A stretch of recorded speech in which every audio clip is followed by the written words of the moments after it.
오늘 우리가 읽은 시편 49편은 매우 독특한 시편입니다. 대부분의 시편이 이스라엘 백성을 대상으로 쓰였다면 이 시는 만민들아, 세상의 거민들아 하고 외치며 시작합니다. 이것은 이 시편이 다루는 주제가 유대인만의 문제가 아니라 온 인류가 마주해야 할 보편적인 질문이라는 뜻입니다. 그 질문은 바로 이것입니다. 돈이 정말 모든 것을 해결할 수 있는가? 부와 권력이 죽음마저 이길 수 있는가? 시인은 자신이 전하는 메시지를 비유이며 오묘한 말이라고 소개합니다. 이것은 단순한 교훈이 아니라 깊은 지혜의 통찰이라는 뜻입니다. 그리고 시인은 수금으로 그 비유를 풀겠다고 말합니다. 음악이 곁들여진 지혜의 노래, 이것이 오늘 본문의 성격입니다. 그렇다면 시인이 이토록 신중하게 준비한 메시지는 무엇일까요? 그것은 바로 재물의 한계와 하나님의 구속에 관한 진리입니다. 시인은 먼저 자신이 처한 상황을 고백합니다. 환난의 날에 나를 둘러싸는 악한 자들의 죄악을 내가 어찌 두려워하랴. 이 고백 속에는 불의한 부자들의 횡포 앞에 서 있는 한 성도의 불안이 담겨 있습니다. 돈과 권력을 가진 자들이 온갖 악을 행하면서도 형통하는 것을 보며 그들이 혹시 나를 해치지는 않을까 염려하는 것입니다. 하지만 시인은 곧바로 어찌 두려워하랴라고 반문합니다. 왜 두려워하지 않아도 될까요? 그 이유가 바로 오늘 설교의 핵심입니다. 재물을 의지하고 풍부함을 자랑하는 자들, 시인은 이들이 결코 할 수 없는 일이 하나 있다고 말합니다. 7절을 보십시오. 아무도 자기 형제를 구원하지 못하며 그를 위한 속전을 하나님께 바치지 못할 것은, 여기서 속전으로 번역된 히브리어는 코페르입니다. 이 단어는 대속물 몸값을 의미합니다. 고대 이스라엘에서 사형 판결을 받은 사람이 대신 돈을 지불하고 목숨을 보전하거나 노예가 자유를 얻기 위해 지불하는 값을 코페르라고 불렀습니다. 시인은 말합니다. 아무리 큰 부자라도 죽음 앞에서는 자기 형제를 위해 코페르를 지불할 수 없다고 말입니다. 8절은 더욱 강력합니다. 그들의 생명을 속량하는 값이 너무 엄청나서 영원히 마련하지 못할 것이라 돈으로 해결할 수 없는 것이 있습니다. 그것은 바로 생명입니다. 아무리 많은 돈을 쌓아도 죽음 앞에서는 단 하루도 연장할 수 없습니다. 현대의학이 발달했다고 하지만 그것도 결국 몇 년 연장하는 것에 불과합니다. 죽음이라는 장벽 앞에서 인간의 재산은 한없이 무력합니다.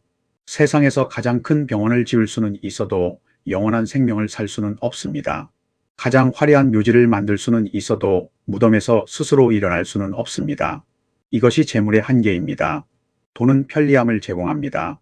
더 좋은 집, 더 좋은 차, 더 좋은 음식을 줄 수 있습니다. 하지만 돈은 생명을 창조하지 못합니다.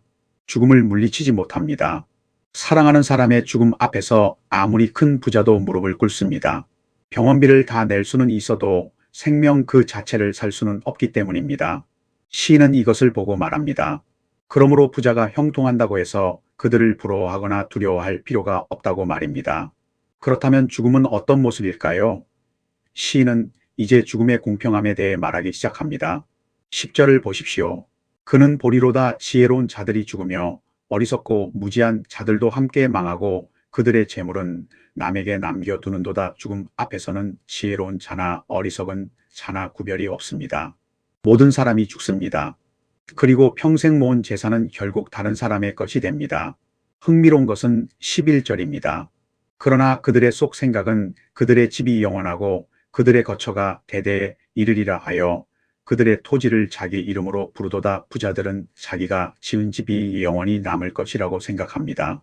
자기 이름을 딴 건물, 자기 이름을 딴 재단, 자기 이름을 딴 도로가 자기를 기억해 줄 것이라고 믿습니다. 하지만 12절은 냉정한 현실을 선포합니다. 사람은 존귀하나 장구하지 못하며 멸망하는 짐승 같도다. 여기서 장구하다로 번역된 히브리어 비는 깨닫다, 분별하다는 뜻입니다. 직역하면 존귀한 사람이지만 깨닫지 못하면 멸망하는 짐승과 같다는 의미입니다. 무엇을 깨달아야 할까요?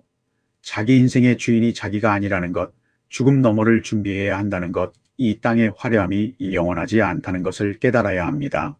이 깨달음이 없으면 아무리 존귀한 사람도 짐승과 다를 바가 없습니다. 짐승은 내일을 계산하지 못합니다. 오직 오늘만 삽니다. 마찬가지로 영혼을 생각하지 않는 사람은 겉으로는 인간이지만 본질에서는 짐승과 같습니다. 시인은 13절과 14절에서 이런 자들의 최후를 묘사합니다. 그들의 길은 어리석음이나 그들의 후손은 오히려 그들의 말을 칭찬하리로다. 그들은 양같이 수월에 두이며 사망이 그들의 목자가 되며 얼마나 아이러니입니까?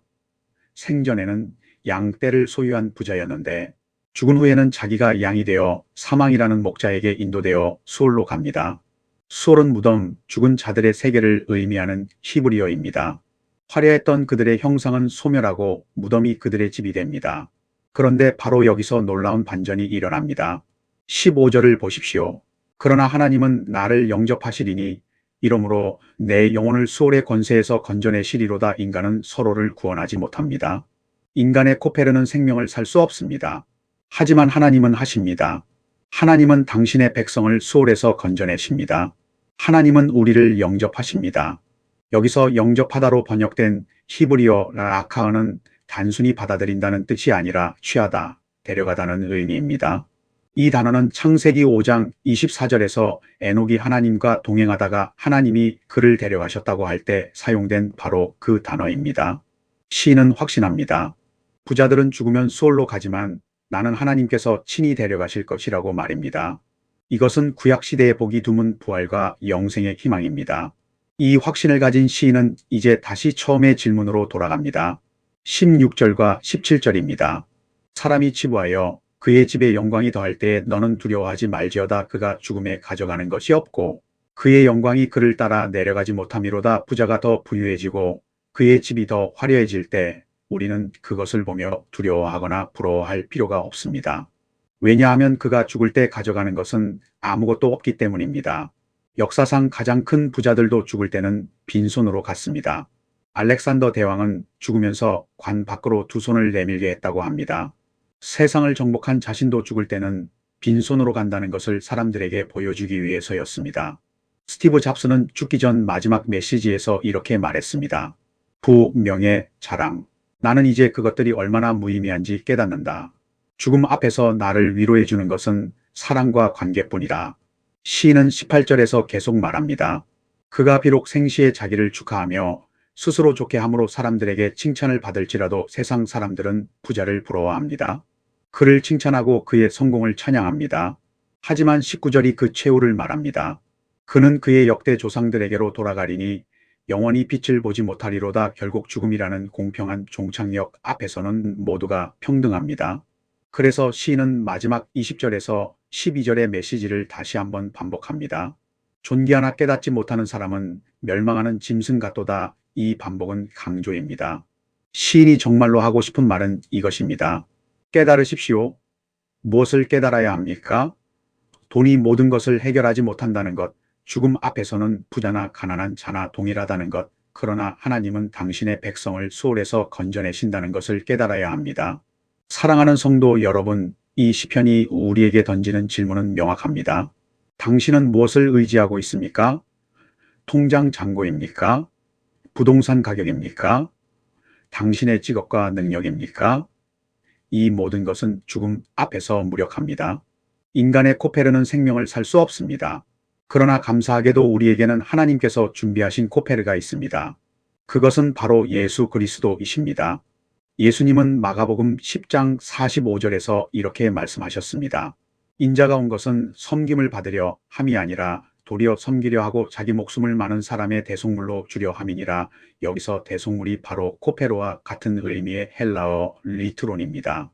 인간은 인간을 위해 코페르를 지불할 수 없습니다. 하지만 하나님의 아들이신 예수 그리스도는 자기 생명을 우리의 코페르로 주셨습니다. 그 값은 이 세상 모든 재물을 합친 것보다 귀합니다. 왜냐하면 그것은 하나님의 생명이기 때문입니다. 디모데전서 2장 6절은 이렇게 선포합니다. 그가 모든 사람을 위하여 자기를 대속물로 주셨으니 예수님의 십자가는 우리를 위한 완전한 속전입니다. 이 속전으로 우리는 죄와 사망의 권세에서 해방되었습니다. 이 속전으로 우리는 하나님의 자녀가 되었습니다. 이 속전으로 우리는 영원한 생명을 소유하게 되었습니다. 그러므로 우리는 이제 부자를 부러워할 필요가 없습니다. 그들이 가진 재산은 그들의 생명을 구원할 수 없기 때문입니다. 우리는 악한 부자를 두려워할 필요가 없습니다. 그들이 죽을 때 가져가는 것은 아무것도 없기 때문입니다. 오히려 우리는 담대할 수 있습니다. 하나님께서 우리를 영접하실 것이기 때문입니다. 우리의 가치는 통장 잔고에 있지 않습니다. 하나님께서 당신의 독생자를 우리의 코페르로 주셨다는 그 사실에 있습니다. 오늘 이 시간 우리가 가져야 할 것은 지혜입니다.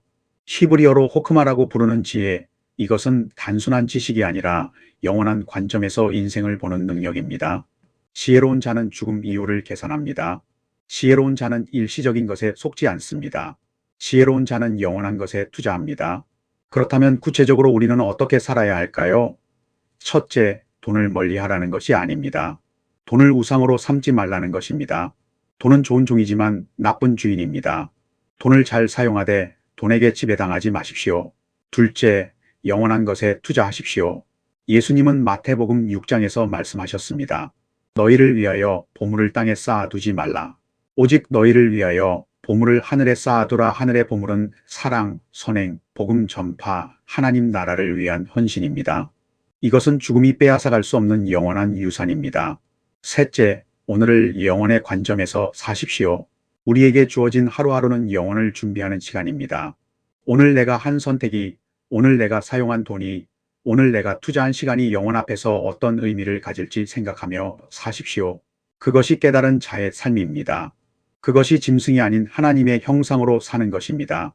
마지막으로 매일 하나님의 구속을 감사하십시오. 우리는 스스로를 구원할 수 없었습니다. 우리의 코페르를 지불할 수 없었습니다. 하지만 하나님께서 예수 그리스도를 통해 우리를 속량하셨습니다. 이 은혜가 얼마나 큰지를 기억하십시오. 이 은혜를 생각할 때 세상의 유혹이 얼마나 하찮은지 보이기 시작합니다. 시편 49편의 시인은 환난의 날에 악한 자들의 죄악에 둘러싸여 있었습니다. 하지만 그는 두려워하지 않았습니다. 그는 깨달았기 때문입니다. 돈으로 살 수 없는 것이 있고 죽음이 빼앗을 수 없는 것이 있음을 깨달았습니다. 돈으로 살 수 없는 것은 생명입니다. 죽음이 빼앗을 수 없는 것은 하나님께서 우리에게 주신 영생입니다. 이 깨달음을 가지고 나가십시오. 세상이 당신을 평가하는 기준으로 당신의 가치를 측정하지 마십시오. 하나님께서 당신을 보시는 눈으로 당신 자신을 보십시오. 당신은 하나님의 독생자의 생명과 맞바꾼 존재입니다. 이 세상 모든 재산을 합쳐도 당신의 가치에 미치지 못합니다. 이것이 복음이고 이것이 우리가 세상 속에서 당당할 수 있는 이유입니다. 지혜로운 자가 되십시오. 깨닫는 자가 되십시오. 영원한 것에 투자하는 자가 되십시오. 그리하여 죽음의 두려움이 아니라 영생의 소망으로 오늘을 살아가는 복된 성도가 되시기를 주님의 이름으로 축복합니다. 기도하겠습니다.